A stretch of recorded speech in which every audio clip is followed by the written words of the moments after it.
poet Eugene Nash. Okay.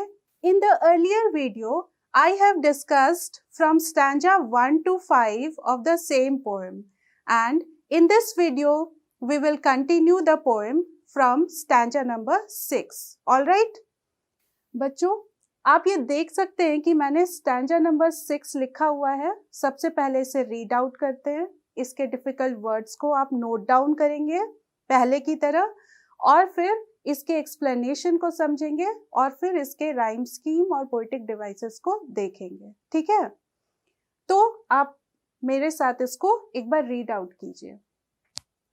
Belinda giggled till she shook the house, and Blink said Vic, which is giggling for a mouse. Ink and Mustard rudely asked his age, when Custard cried for a nice safe cage. जैसा कि आपने पहले के videos में देखा कि the tale of Custard the dragon नामक poem जो है वो कस्टर्ड जो एक ड्रैगन है, विशालकाय जीव है, उसकी कहानी बतला रहा है। ठीक है, और इससे पहले के स्टैंजास में हमने देखा कि बेलिंडा जो है वो अपने पेट्स के साथ अपने व्हाइट हाउस में रहती है, जो कि इंक है, ब्लिंक है और मस्टर्ड है। जैसा कि आपको पता होगा, इंक जो है वो एक छोटे कैट का नाम है, लिटिल किटन है, और ब्लिंक जो है वो एक माउस है, ग्रे माउस है।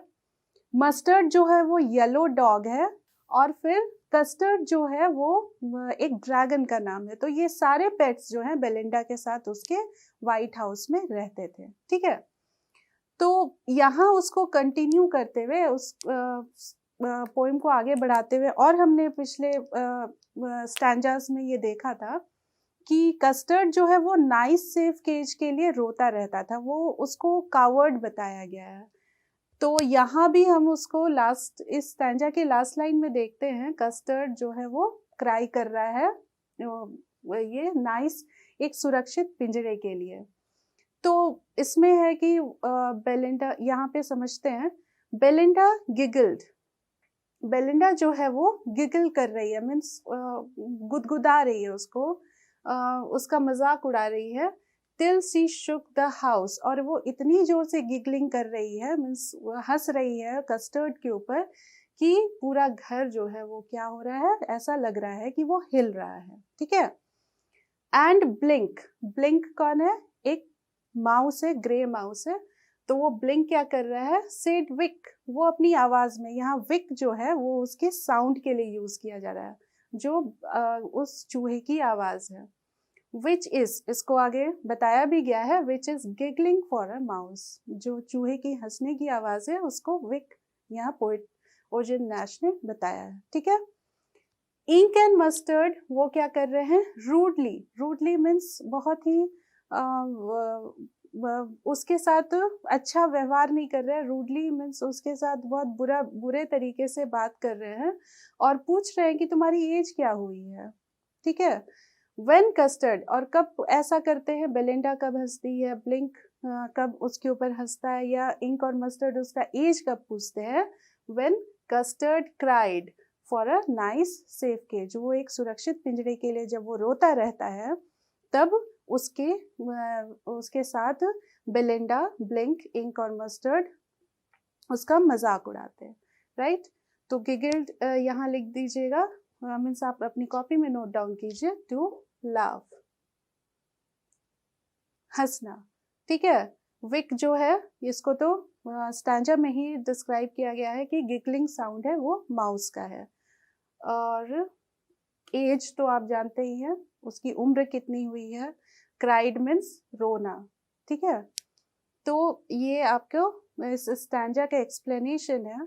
अब इसके राइम स्कीम को देखते हैं कि ये पोएम जो है किस तरीके से पोएट ने लिखा है, इसकी ब्यूटी किस चीज में। आप राइम स्कीम देखने के लिए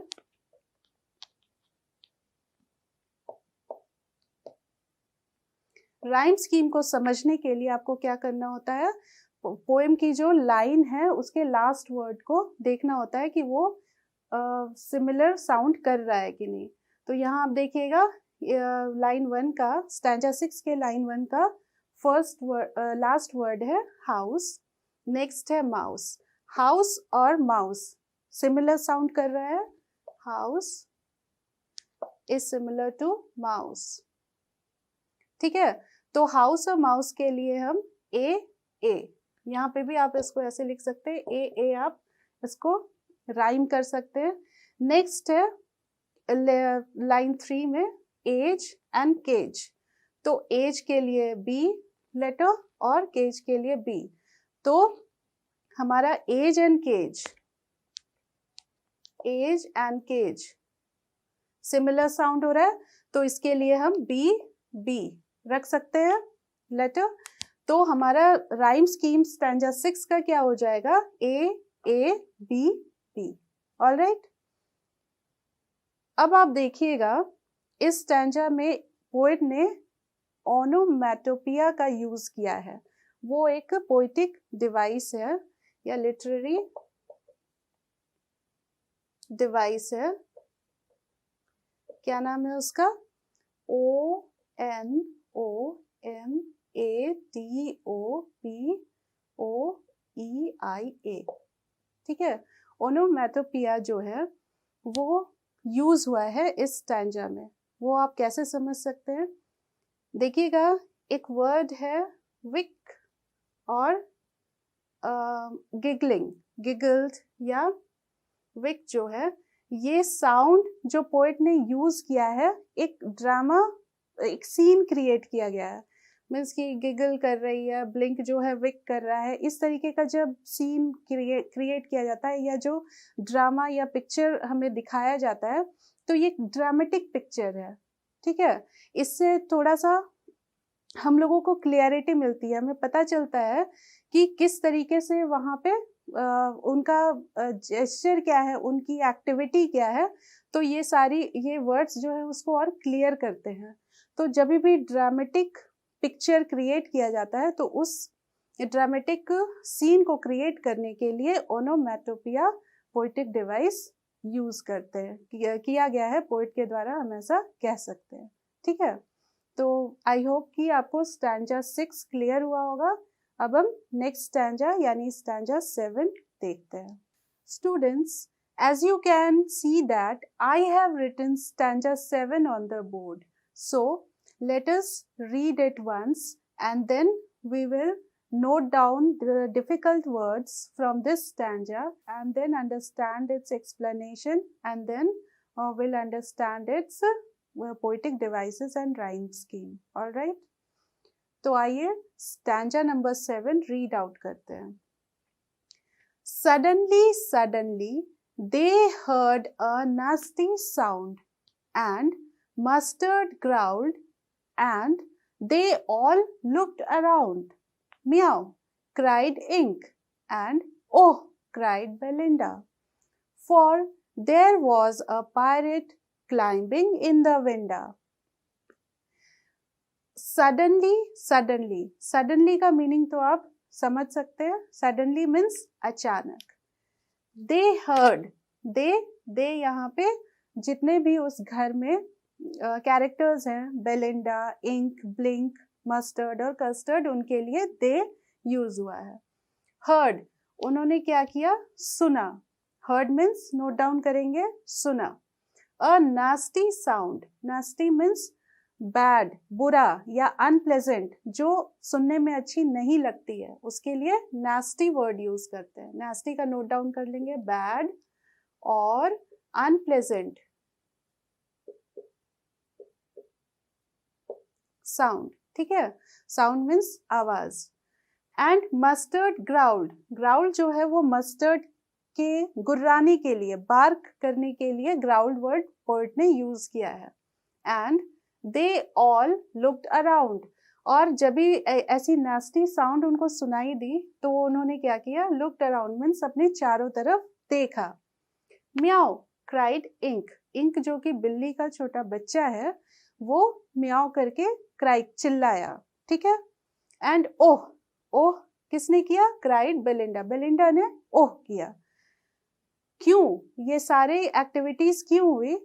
for their was a pirate, pirate Hindi में आपने सुना होगा समुद्री डकैत, समुद्र में जो डकैती करते हैं, लूटपाट करते हैं, उनके लिए पायरेट वर्ड यूज किया जाता है, ठीक है। तो समुद्र में जो लूटपाट करते हैं उनके लिए उनको पायरेट्स कहते हैं। तो for their was a pirate, और ये पायरेट कहाँ आ गया है? क्लाइंबिंग इन द विंडा, विंडा जो है वो विंडो के लिए यूज हुआ है, ठीक है। तो पोएट बता रहे हैं कि अचानक ही उन्होंने वो जब कस्टर्ड का मजाक उड़ा रहे थे, उनके उसको गिगल कर रहे थे, उसकी हंसी उड़ा रहे थे, और जो कस्टर्ड है वो नाइस सेफ केज के लिए क्राई कर रहा था, तभी उन्होंने क्या सुना? एक बुरी आवाज सुनी, अनप्लेजेंट साउंड सुना। और मस्टर्ड जो है वो ग्राउल करता है, बाग करता है। सभी ने अपनी अपनी रिएक्शन दिया, उसके लिए ये सारे वर्ड्स यूज किए गए हैं। इंक जो है वो क्राई म्याओ कर रहा है, बेलिंडा ओह कर रही है। और क्यों कर रही है? क्योंकि उन्होंने एक स्ट्रेंजर को देखा जो कि कौन है? पायरेट। और वो कहाँ से चढ़ रहा है? क्लाइंब कर रहा है विंडो से, ठीक है।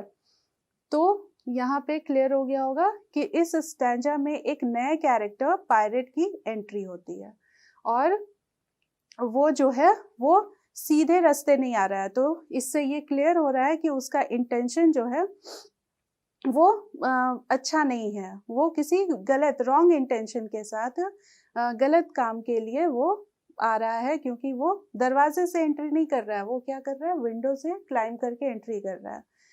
तो ये इस स्टैंजा में हम ये देख रहे हैं कि कैरेक्टर्स जो हैं उस घर के अचानक ही उनकी एक्टिविटी चेंज हो गई है, वो अचानक से चौंक गए हैं, और एक पायरेट के आने से उस, और जो कि विंडो से चढ़ रहा है, ठीक है। तो आपको ये स्टैंजा क्लियर हो गया होगा। अब देखते हैं कि इसमें कौन कौन सी पोइटिक, सबसे पहले राइम स्कीम को क्लियर कर लेते हैं, ठीक है। फर्स्ट लाइन में देखिएगा, राइम स्कीम का मैंने अभी डिस्कस किया कि राइम स्कीम समझने के लिए आपको हर लाइन का लास्ट वर्ड देखना होता है, जो कि किसके साथ वो मैच कर रहा है साउंड। तो ये साउंड, अराउंड, ये दोनों सिमिलर साउंडिंग वर्ड है, तो इनके लिए हम लेटर ए चुन लेंगे। और लाइन 3 और 4 में बेलिंडा और विंडा सिमिलर साउंड कर रहे हैं, मीन्स एक जैसे साउंड कर रहे हैं। तो इनकी राइम स्कीम क्या हो जाएगी? इस स्टैंजा की राइम स्कीम हो जाएगी ए ए बी बी। ए किसके लिए है? लाइन 1 में साउंड, लाइन 2 में अराउंड, नेक्स्ट है बेलिंडा, और लास्ट विंडा।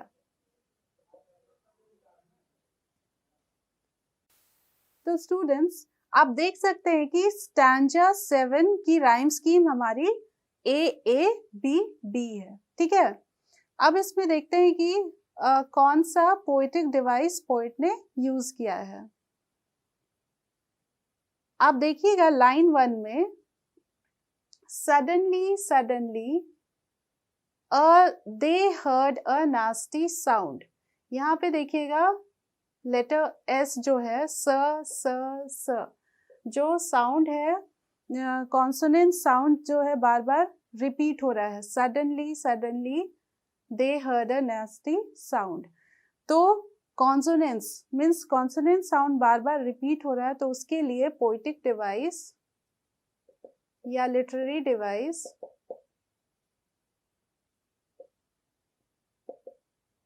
क्या यूज हुई है? कॉन्सोनेंट्स।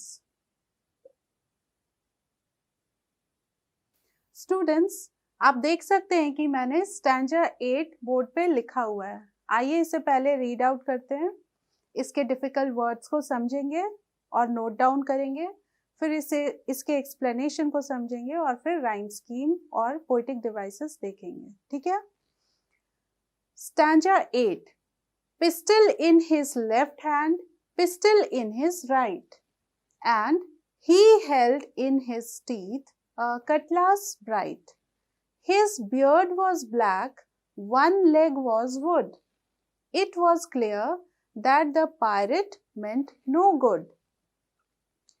आप यहाँ देख सकते हैं कि इस स्टैंजा में पायरेट के अपीयरेंस को बताया गया है कि वो कैसा दिखता है या किन चीजों के साथ घर में उसने एंट्री की है। ठीक है, इससे पहले ही हमने जस्ट प्रीवियस स्टैंजा में देखा कि पायरेट क्लाइंब कर रहा है कहाँ से, विंडो से, और फिर जब वो एंटर कर जाता है घर में बेलिंडा के, तो फिर वो किन किन चीजों के साथ है उसका पूरा पिक्चराइजेशन इस स्टैंजा में हम देख सकते हैं। तो आइए इसे समझते हैं। आप डिफिकल्ट वर्ड्स को साथ में नोट डाउन करते जाएंगे। पिस्टल, पिस्टल तो आप समझते होंगे, हैंडगन जो हाथ में पकड़ के ये एक वेपन है जो हाथ में पकड़ी जा सकती है, तो उसको पिस्टल कहते हैं। In his left hand, pistol आप खुद ही इसे समझ पा रहे होंगे कि पिस्टल जो है पायरेट के किस में है, लेफ्ट हैंड में है। उसने लेफ्ट हैंड में पिस्टल पकड़ा हुआ है। Pistol in his right hand, और राइट हैंड में भी उसके पिस्टल है। ठीक है, आप पूरी इमेजिन कीजिए, वो पूरे सीन को विजुअलाइज कर सकते हैं कि उसके बाएं हाथ में भी और दाएं हाथ में भी पिस्टल है। And he held, held means उसने पकड़ा हुआ है। ठीक है, पकड़ा हुआ है। इन हिज टीथ, किसमें, अपने दांतों में। अ कटलास ब्राइट, पोएट ने ब्राइट वर्ड यूज किया है। इससे ये सेंस निकलता है कि ये काफी धारदार हथियार है जो उसने अपने दांतों में दबाए हुए हैं। ठीक है, his beard was black, beard means दाढ़ी। ठीक है, उसकी दाढ़ी कैसी थी, ब्लैक थी।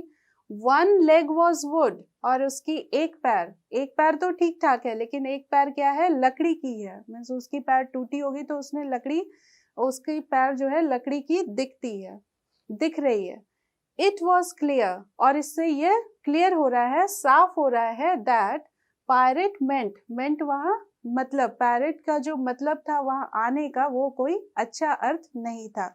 वो जरूर डकैती करने के लिए या उनको लूटने के लिए आया था। ठीक है, तो इस पूरे स्टैंजा में ये पायरेट के अपीयरेंस को पोएट ओजन नैश ने डिस्क्राइब किया है। तो आपने नोट डाउन कर लिया होगा